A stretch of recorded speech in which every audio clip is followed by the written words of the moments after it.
Tu moto siempre te avisa antes de fallar. El problema es que casi nadie sabe escucharla. Presta atención.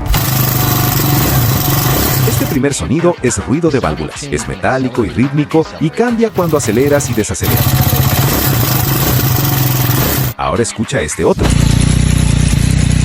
Es el ruido del tensor de distribución.